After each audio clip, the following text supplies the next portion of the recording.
Hi, I'm Iko Johnson and welcome to Ucan. Mr. Jem Cabreros talks about HIV and the elderly only here on Ucan.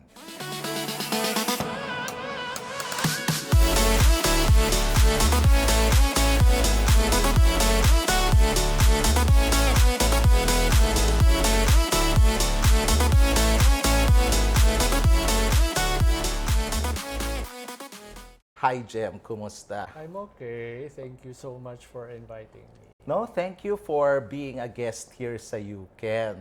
Kasi dito sa UCAN, gusto natin imbitahin lahat ng mga advocates sa HIV. And gusto natin malaman paano kayo naging advocate. Okay. So, Jem, you are working now saan? Or volunteering saan? Yes, I'm volunteering for the AIDS Society of the Philippines since last June.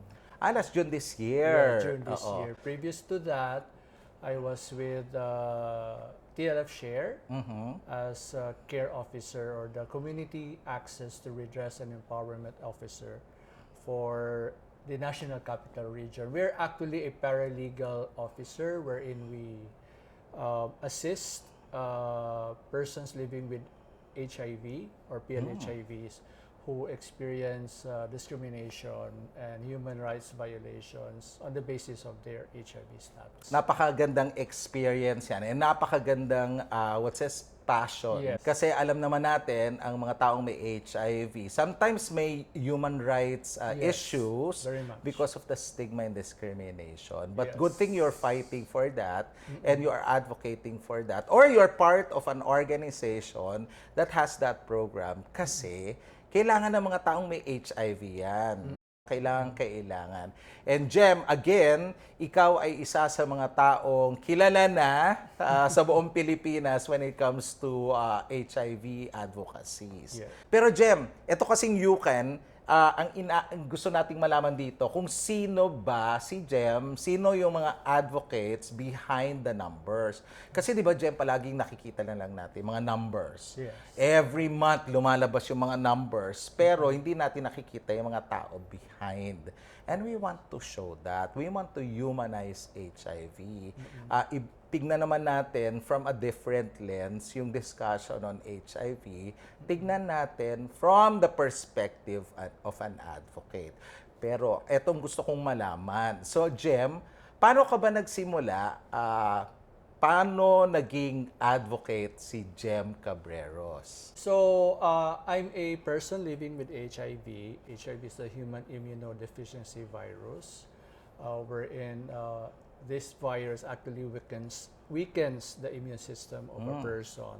So, it's more prone to opportunistic infections like TB or pneumonia. It's usually contracted through sexual contact. Jem, ano yung opportunistic infections? Yes, opportunistic infections are like TB, pneumonia. These are most common among persons living with HIV among us.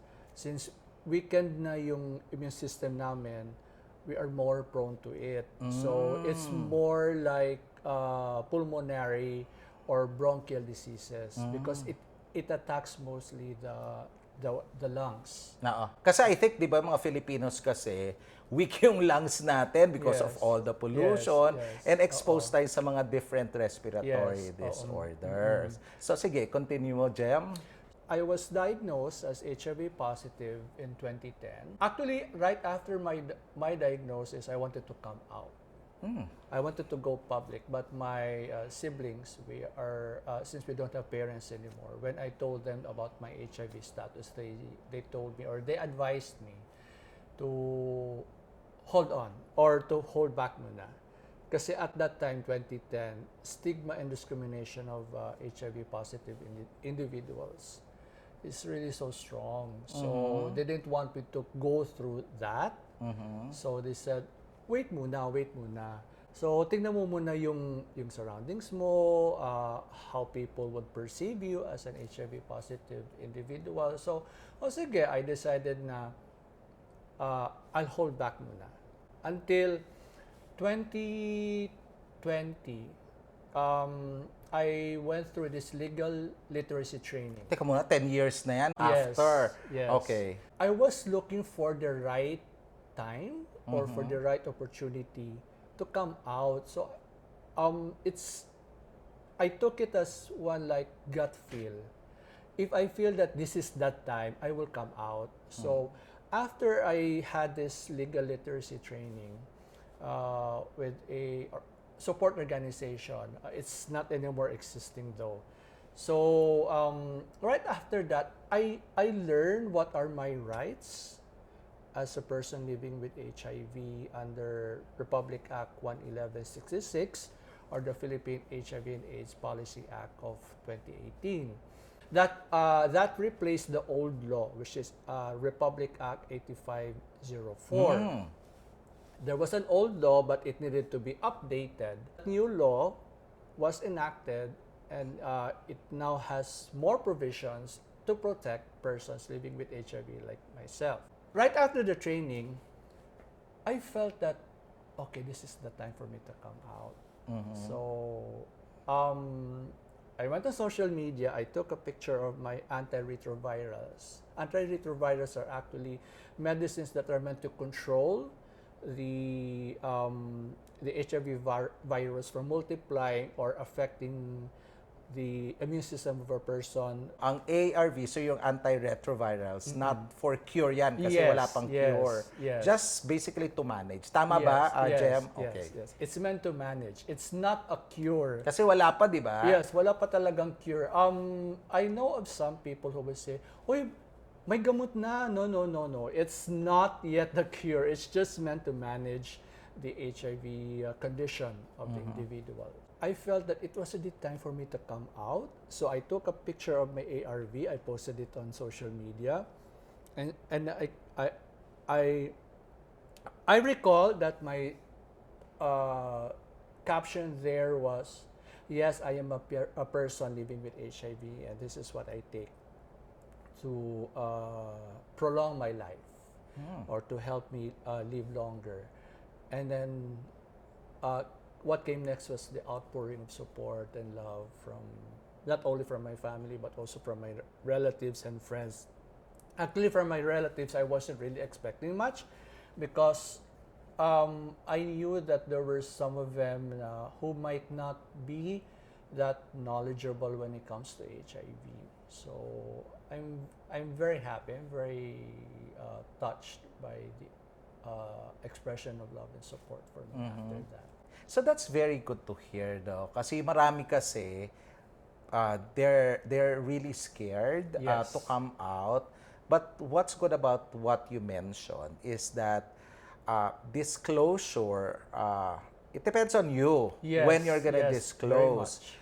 Kasi maraming hindi nagsasabi. So I've heard na some even facilities na mag-disclose ka sa family, mag-disclose ka ganito, mag-disclose ka. Pero it really boils down to you. Yes. Like when are you gonna disclose? Kasi parang ano yan it's more on the acceptance, your Yes. personal acceptance of HIV. Yes. So you know when you're gonna disclose. So nobody else can force you. Yes, correct. Oo. It's a personal decision, and disclosure or coming out, going public with regard your HIV status is not for everyone. Right. Because it really has to depend on several factors like your family, your friends, your work especially. How I wish that there would be no more discrimination and stigma of persons living with HIV, so that there would be no more dismissals of persons who are found out to be HIV positive. How I wish, but God willing, or let's hope that that time would come for everyone. Actually, napakaganda nung sinabi mo kanina. When you got diagnosed in 2010, parang may fear ka, malakas ang stigma discrimination. Now, 2020, you came out on social media, all because lumabas yung batas and you learned about the law. Yes. And you felt na, I'm protected. Yes. No, yes, I'm protected that I can now talk about my story. Yes. Talk about my life Yes. because I am safe. Yes. Alam mo, napakaganda yan kasi marami pa ring natatakot at marami hindi nakakaalam. Tama yung Republic Act 11166. 66. So yung HIV/AIDS Policy Act Philippine HIV and AIDS Policy Act of 2018. at 2018. So eto, pinaigting ang karapatan ng mga taong may HIV Yes. at nalaman yung mga dapat at hindi dapat gawin to protect people living with HIV and the entire HIV process. Yung respeto sa buong proseso ng HIV. At the same time, from what I've heard, nalalaman din kung ano yung mga responsibilities ng government agencies. Yes. Yan, di ba yung Yes. parang Yes. ganon. So, that's very good to know. Kasi marami talaga ang hindi nakakaalam kung ano yung mga karapatan. Yes. Ano yung karapatan mo bilang tao? Kasi iba, parang magpapatest sila. Ano ba yung karapatan ko? Natatakot sila magpa-test kasi baka ma-disclose yun. Yes. Kasama ba yun doon? Yes, Kasama ba yun? That's Parang, a most common fear among people who would undergo testing for HIV because they wouldn't know how to handle it. That's why pre-test counseling and post-test counseling is important before and after a person undergoes HIV test because you wouldn't know how the person will handle it once he learns whether he's HIV positive or he doesn't have the virus. and maganda dyan yung confidentiality. Yeah. Yung right mo to privacy is protected. Ang ganda-ganda niya sinabi mo kasi marami natatakot magpa-test because of confidentiality. Now ikaw lumabas ka because now you can say that I have the right Yes. to come out and my rights as a person living with HIV are protected by the law. So Yeah. maganda yung sinabi mong yan kasi marami talaga hindi nakakaalam niyan that we have a law, we have a strong law now that can protect the rights of anybody, kahit PLHIV ka or person living with HIV or just a person taking the test. Yes. Di ba? Oo, So, napakagandang mensahe mo yon kasi from an advocate like you, kailangan nilang maintindihan yon. So, what's next after that disclosure? Ano nangyari naman? So after that came the opportunity for TLF SHARE or the Library Foundation Sexuality, Health, and Rights Advocates. It's a HIV awareness and support organization. They were looking for the care officers or the community access to redress and empowerment officers for the different regions in the country, wherein we will be trained on to how to assist persons living with HIV who get discriminated on the basis of their HIV status, get redress or get justice for whatever they went through. Balik ako lang yon. Ano yung ibig sabihin ng redress? Redress is may sagot or may solusyon or may mga options ka on how to get justice sa mga naranasan mong diskriminasyon. So, I got accepted as a care officer for NCR. I worked for more than a year. Ano yung trabaho mo noon? Anong responsibility mo? The responsibilities is mostly to assist yung mga nadi-discriminate na mga HIV positive individuals. For example, if they get dismissed from work or they are not accepted for the job that they're applying for because they have HIV. So we would talk to them and then try to link them up with legal aid organizations na nag-o-offer ng mga services, legal services to HIV positive individuals. So may ganun pala. Yes. So may ganun Yes. pala. So let's say an organization, support group like TLF SHARE, tapos nandun kayo, tapos you talk to them, tapos you link them with legal organizations to help them out. Yes. Doon sa TLF, libre lang Oh, yes. siya. Of Okay. course. So yon, so libre lang yon. So ibig sabihin, kung ako, I I feel that I got my rights have been violated, if I feel my rights have been violated, then I can reach out to TLF Share for legal assistance or even perhaps counseling. And then you can refer me to legal organizations. Yes. Oh, that's so nice. Kasi yun, hindi nakikita ng marami na may mga ganong mechanisms. Saan ba ako tatakbo? Yes. Kanino ba ako tatakbo? Makikipag-usap. Yeah. And meron pala mga ganong organizations na nag-offer ng ganong mga free services. Ulitin ko, libre lang pala yon. So that's very good to know. And then afterwards, Aside from TLF Share, by the way, let me just also mention that there's also another organization that offers that kind of access to redress. ACHIEVE as well is Action for Health Initiatives. okay. So that's also that's So ganun also din yun, another- libre din. Yes. Oh, okay. So like ACHIEVE or TLF Share, we would document the case and then wait for the person living with HIV to decide should I file a complaint or what, and then the rest of the processes would. I just want to ask, ano yung mga most common complaints?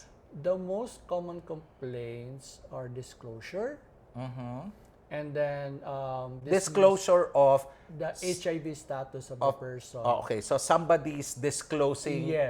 Okay. Yes. Disclosing, for instance, you're a PLHIV, person living with HIV. Then I disclose your status. Yes, to somebody else I see. or to other individuals.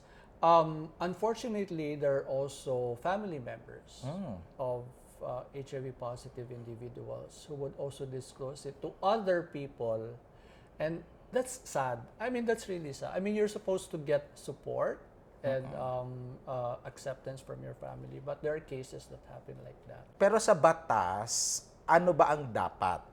It should not be disclosed. It should remain confidential. It should not be brought out in the open without the consent of the individual. Pag sinabi nating consent, ano ba to? Verbal ba to o kailangan may written It document? can be both. Okay. Verbal and also written. Kaya lang mahirap pag verbal, no? Yes. Medyo oo. mahirap. Pag nag-away kayo, kaya ko i-deny. No, sabi, hindi ko naman sinabi, bakit pinagmalaki mo? Na better siguro written. Pero yun nga, kailangan merong documentation, proper Yes. documentation Yes. upon disclosure. That's so good to hear na may mga ganyang mga organizations and they document it. The reason why I ask kasi hindi ko rin alam kung ano yung mga types of human rights violations ang na-encounter ng mga organizations. And thank you for sharing that. Para alam din ng mga nakikinig sa atin na those are the most common types. Nagulat ako, meron pala mga families even. May narinig din ako may mga evictions din. Yes. That's also one Eviction of the, yung mga pinalayas. Yes, diba? pinalayas. Pinaalis. Pinaalis. There are some extreme cases when they were disowned by their parents because of their HIV status, which is very sad. Another reason, by the way, one of the most common cases that we also encounter is dismissal or refusal to accept this applicant for work because of HIV status. Di ba may mga DOLE or Department of Labor and Employment guidelines on that as well? Yes. So, nakakasad. Pero kasi, dun sa mga past interviews nga namin, sinasabi namin, ano ba yan? 2022 na. So, up to now, may mga ganyan pa rin. So, would you say na mataas pa rin yung stigma and discrimination? Kasi going back to what you mentioned, yung 2010, you didn't want to disclose kasi sabi nga ng mga kapatid mo, malakas yung stigma and discrimination. Yes. So, what's the difference then and now? Yung 2010, 2022 na. How would you compare yung stigma and discrimination from 2010 and 2022? Back in 2010, the old law, Republic Act 8504, was still in effect. But it was an old law. It was an antiquated law. So it wasn't really, it didn't offer much protection to HIV positive individuals. And then when the new law came in, which repealed the old law, which is RA or Republic Act 11166. That law already gave more protection to persons living with HIV. The level of stigma and discrimination back then in 2010 was really so high, but now I can't say that it's really that low, but at least there's the noticeable decrease in the level of this stigma and discrimination of HIV. So would you positive. say na marami nang aware? Yes. Marami okay. nang aware. So para effective yung mga ginagawa ng mga advocates Yes, during very that much, time, mga very a much. decade. Yes. So mas impactful na yung mga ginawa because like what you mentioned, parang bumababa na and more aware yung mga tao. So after that, hindi, bago natin sundan yung kinikwento mo, gusto ko malaman, sino ba si Jem? Okay. Sino ba si Jem? At ngayon, napupunta ka sa ganitong advocacy. Kasi no matter what, yung iba, forget about HIV. Meron silang sakit, meron silang even incurable diseases, pero they're not part of the advocacy of their diseases. Yung mga groups na yon, they're just working and doing whatever aside from their diseases. Bakit si Jem nagsistick sa ganitong advocacy? I want to understand that. Sino ba si Jem nung bata? Bata siya. So si Jem, how would you describe yourself as a young Jem? Someone who is very, as a kid, I was precocious.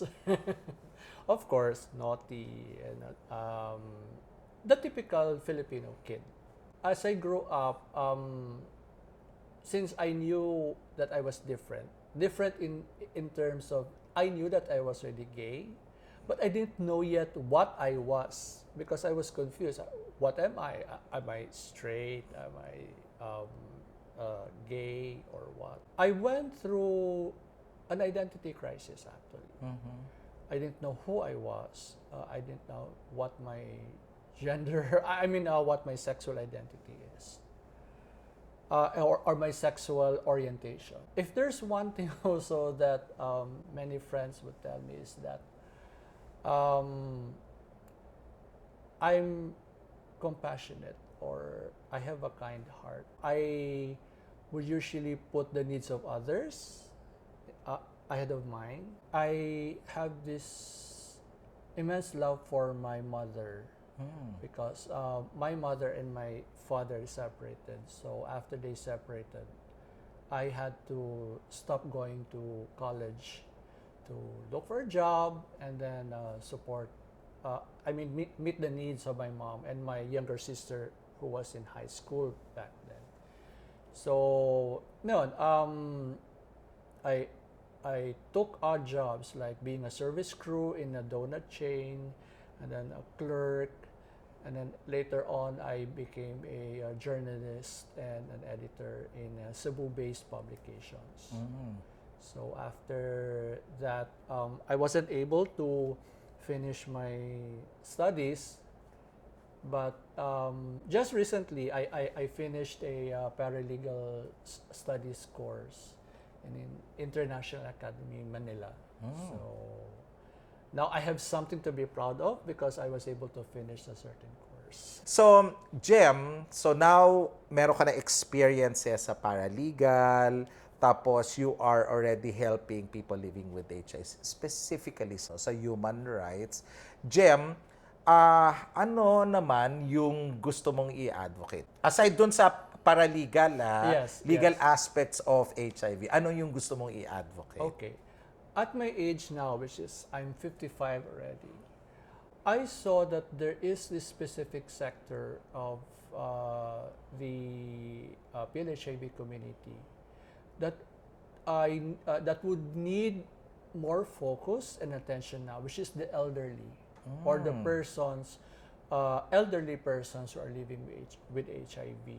Right now, based on the HIV and AIDS and ART registry of the Philippines, or which we call HART, it's a monthly record of the HIV cases in the country. As of last August, of the more than 101,000 HIV positive individuals, 3% of them are those who are age 50 and above. That's about 3,133. And that's a growing population. And I saw that this specific population would need more focus and attention now, especially because as you grow older with HIV, you would already have health issues that go along with aging, like comorbidities like hypertension, diabetes, so, and which is compounded by the HIV status of the person. And mind you, even elderly persons go through depression or mental health issues. So there was this one person I got in touch with, or I talked for about a while. He's the head of the HIV Elders. It's a US-based organization, because he posted something about we had this organization, and then I reached out to him and asked him, do you accept members from other countries? He said, unfortunately not, because we are based in Los Angeles. So he said, and then he suggested, bakit hindi ka na lang gumawa ng sarili mong organization? Because after I talked to him, there were already comments about, oh nga, why don't you form your own organization? That inspired me to form this new organization. So I reached out to the other advocates of my own age level. And then we now have the Positive Elders Philippines. Oh, nice. So ano to, legal na siya? It's not yet legal. We are still in the process of organizing. In fact, we'll be having our first General Assembly late this month. It will be held alongside the National PLHIV Summit. The National PLHIV Summit is a yearly gathering of PLHIVs from who belong to various organizations across the country, and they would discuss PLHIV issues and matters, and then come up with decisions to be presented to the government and other stakeholders or other organizations that can create policies and rules. Napakaganda nung sinabi mo at napakaganda nung sinisimulan nyo, Positive Elders Philippines. Kasi walang cure ang HIV. Yes. So maraming umiinom na ng gamot. Yes. And they're living their lives normally. Yes. And merong mga nagsimula ng matagal na. So perhaps 80s, 90s. And still they're living their lives normally. Yes, yes. And now they're aging. Yes, yes. Samantalang yung programa, yung HIV program, nakafocus sa certain population. Yes. Na youth primarily. Youth. Di ba? Youth, adolescents. Adolescents, tapos adults. And yet, lahat dumaan sa proseso yun. Lahat naging youth, lahat naging adolescent, lahat naging adult. Now, tumatanda, nagkakaedad. And like any normal individual, so nagkakaroon din ng mga different challenges when it comes to Yes. health. Plus, yung HIV. Yes. Kasi syempre, di ba parang, correct me if I'm wrong, syempre, you are taking antiretrovirals. Yes. And there are also side effects Yes. that may compound the health of any normal individual. Yes. Now, that may compound the health of a person living with HIV. Yes. Alam mo, Jem, nakakatuwa na nakapag-isip kayo ng ganyan. Kasi, tama ka, sa ibang countries, may mga programa na hindi lang dapat nakafocus sa isang population. Dapat tinitignan yung kabuuan. Diba? So, merong for children. Meron dapat for young adults, meron for adults, meron din dapat for elderly. True. So, napakaganda nung sinabi mong yan kasi ang dami pala, mga 3,000. Yeah. We held a needs assessment meeting last July. So we identified what are the immediate needs, what are the most immediate, what are the other needs of the elderly among the members that we recruited at that time. We were about more than 20. Right now, we All are, over the Philippines to, ha? Yes. Nice. all over the Philippines. We have this group chat in Messenger, and right now we are 45. Talaga? Yes. Teka muna. So, age ang pinag-uusapan natin. So, mula anong age ito? Yes. So, Positive Elders Philippines is composed of persons living with HIV who are age 50 and above. Okay. Sa tingin mo, ano pa yung mga pangangailangan ng elderly? The first thing that came out in the needs assessment meeting was funding support for maintenance medicines. For hypertension, for let us say for diabetes, and most of the members of Positive Elders don't have any work. They're either just at home or trying to eke out a living by selling or doing services like some have these parlors or beauty salons, or they're just doing volunteer work. So that's the first. And then the second is mental health issues. Many of those in our group, they have not really expressly said that they're going through something mental or emotional challenges, but they are. And they would need counseling. That's what we're going to push for. Free mental and emotional counseling for elderly PLHIVs.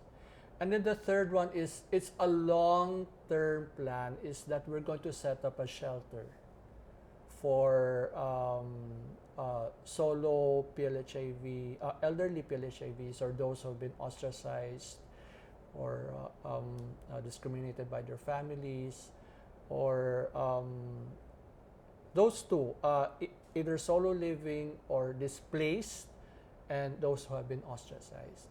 Because right now there are shelters for PLHIVs, but it caters to a mixed population. What we are looking at is a shelter for elderly PLHIVs because they have specific needs. They have their particular needs and concerns that would need attention, which if they are mixed with if they are in a mixed group, baka hindi ma-address yung mga needs and concerns nila. That's a long-term plan. It's it was already discussed in a consultative meeting that we had late last month, and we're going to do a feasibility study about it. So hopefully we would be able to set that up with with a funding organization. Napakaganda ng sinabi mong yan, no? Yung programang ganon, that completes the spectrum. Hindi pwede na nandito lang tayo sa certain population. Kailangan kumpletuhin natin. Kung gusto nating pagpapatotoo, if we want to prove to everybody that people who have HIV live a long life. Yes. Kasi yun hindi nakikita, or siguro alam nyo na, pero hindi naman alam nung iba na totoo na yung mga taong may HIV noon ay buhay pa ngayon because they're taking their medicines regularly. Yes. So napakaganda nung sinabi mo, and that's very, very honorable.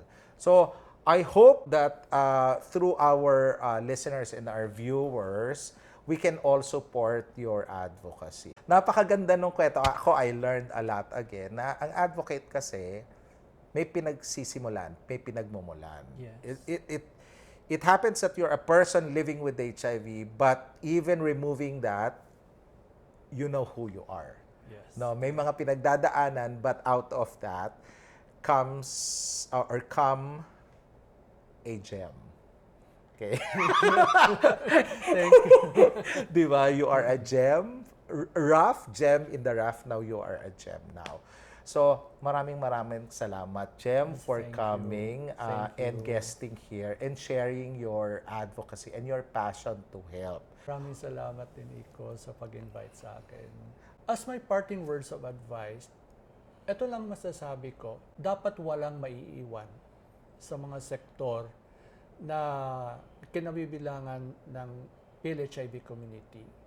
At nais din namin maging inspirasyon sa mga younger, I can naman sabihin na generation, but those who have been newly diagnosed, na heto kami, nabubuhay pa kami.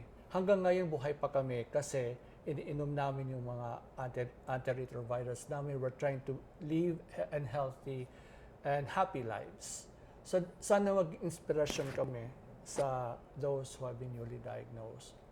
And you are a gem. Like what I mentioned, you are a gem. You are a gem not only to those people that now will be joining you in your new advocacy, and you will be a gem to those who are listening to us, that you are a personal testimony that people are living normally and extending their lives. Kasi napakahirap pag-usapan ang HIV and AIDS.